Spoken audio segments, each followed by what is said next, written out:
You've been lied to. Not by a scammer. Not by some guy in a Lumbo he's renting for a photo shoot. By math you never bothered to do.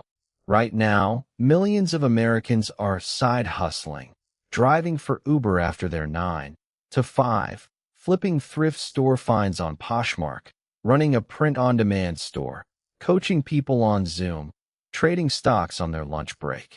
And every single one of them thinks the same thing. I'm building extra income. Here's the uncomfortable truth. Most side hustles don't make you money. They make you feel productive while quietly losing money, and you don't even notice because nobody's tracking the hidden costs. $4.87. That number? That's the real hourly rate one Redditor calculated after driving for DoorDash for 6 months, after gas, after car depreciation, after taxes. Not the $22 per hour the app showed him. $4.87. Today, we're running 5 popular side hustles through what I call the $.cents truth test. Time cost, depreciation, taxes, ad spend. The stuff this 6-figure side hustle YouTube thumbnails never mention.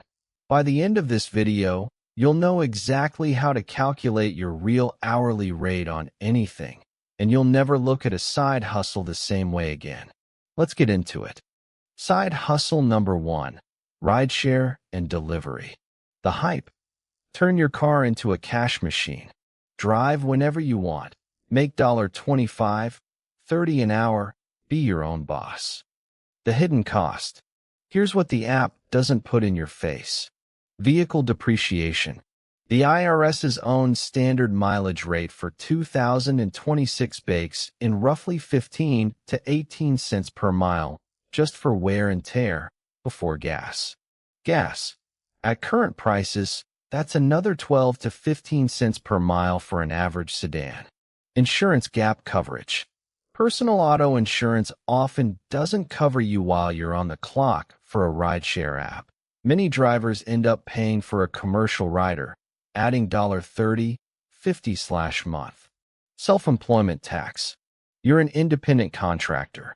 That's an extra 15.3% off the top for Social Security and Medicare, on top of regular income tax. Dead miles. The drive to pick up a passenger, and the drive after dropping one off with no new ride lined up. Unpaid, but still burning gas and mileage. $22 per hour gross minus $6. 8/HR and vehicle costs minus 15.3% SE tax real take home. $11. 13/HR. The reality. That's barely above minimum wage in most states. And you're putting 20,000 plus extra miles a year on a car that's now worth less when you go to sell it. You're not running a business. You're renting out your car to yourself at a loss and calling it a hustle. Side hustle number 2. Thrift flipping and reselling. Poshmark, eBay, Depop. The hype?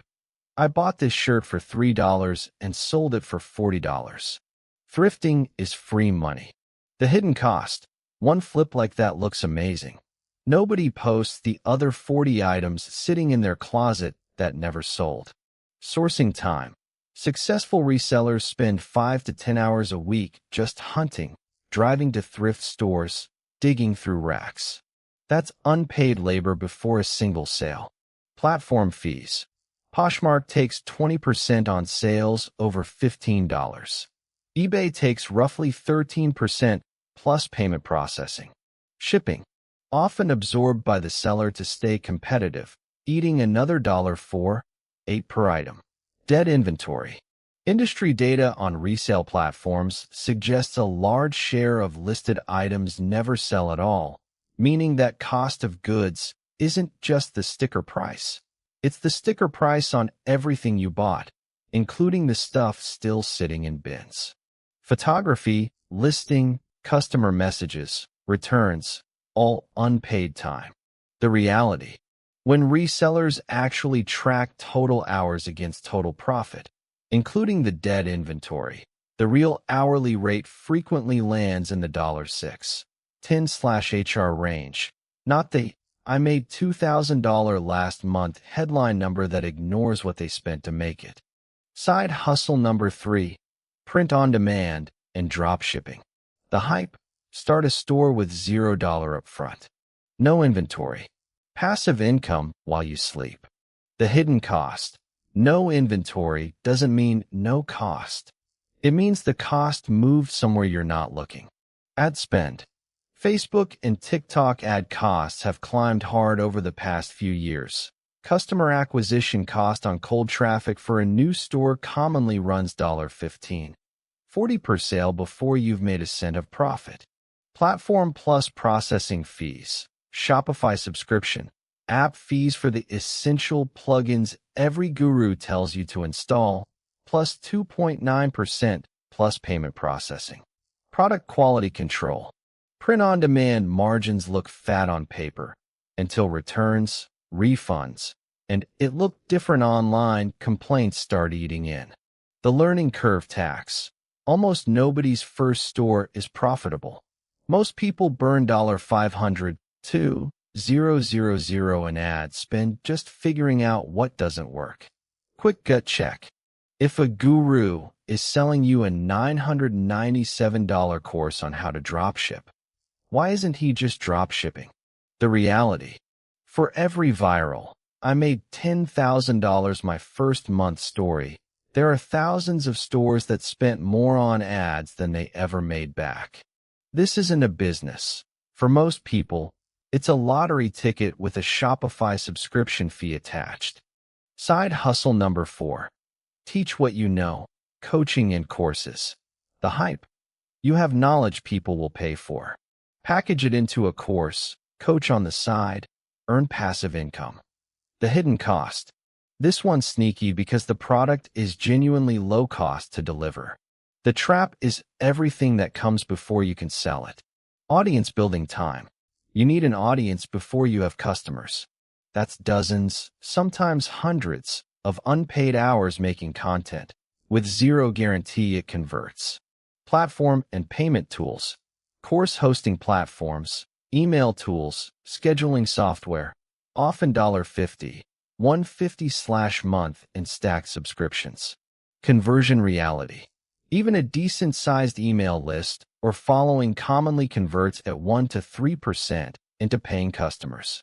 If you've got 1,000 followers, that might be 10 to 30 buyers, not the thousands the thumbnail implied. Refunds and no-shows.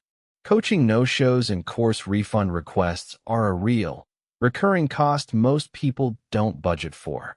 The reality. The people making real money coaching usually built the audience first, for other reasons, over years, then monetized it. If you're starting from zero and expecting a paid course to be your side income this quarter, you're not selling knowledge.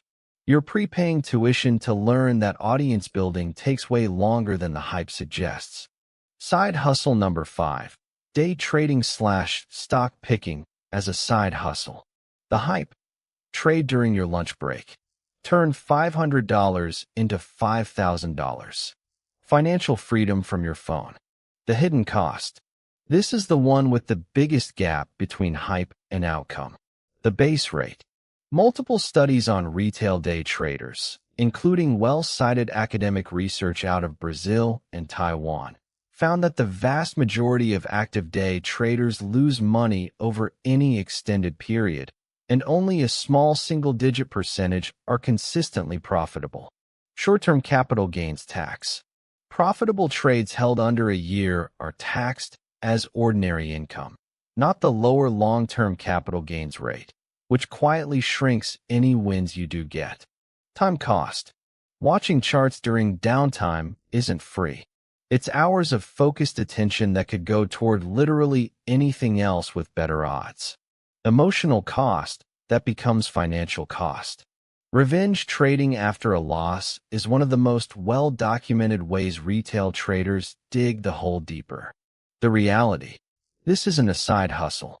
It's an unlicensed, unpaid part-time job trading against professionals with better data, faster execution, and no emotions. And the math says most people are paying tuition for that lesson in real dollars. The dollar cents math, your real hourly rate. Here's the framework. Steal it. Use it before you start any side hustle, or run it right now on the one you're already doing. Real hourly rate equals total revenue minus total expenses minus tax set aside, divided by total hours worked. Break it down in 3 steps. Step 1. Total revenue. All the money that came in. Not sales, money that actually landed in your account. Step 2. Total expenses, and I mean everything. Gas, mileage/depreciation, platform fees, ad spend, software subscriptions, packaging, returns, dead inventory you never sold. If you spent money to make this hustle happen, it counts. Step 3. Tax set aside. As a 1099 independent contractor, set aside roughly 25 to 30% of net profit for self-employment tax plus income tax, depending on your bracket. Most side hustlers forget this until April and get blindsided. Total hours, not just active hours. Sourcing time, admin time, learning curve time, marketing time, all of it. Run that formula on your current hustle right now. Pause the video. Actually do the math. If your real hourly rate comes out below what you'd make at a part-time retail job, that's not a side hustle. That's a hobby with extra steps and a tax form. That doesn't mean walk away from it. It means stop treating it like an income stream and start treating it like what it actually is. None of this means side hustles are bad. It means most of them are marketed as income when they're actually unpaid education disguised as a business.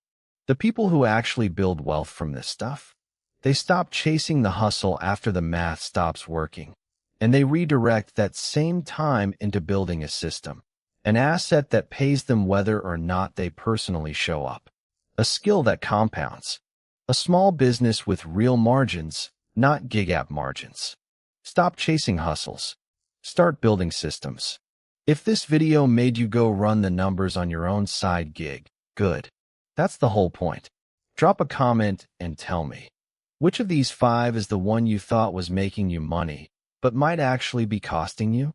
Subscribe to Dollar Cents for more no-hype financial reality checks, because you deserve the math, not the highlight reel.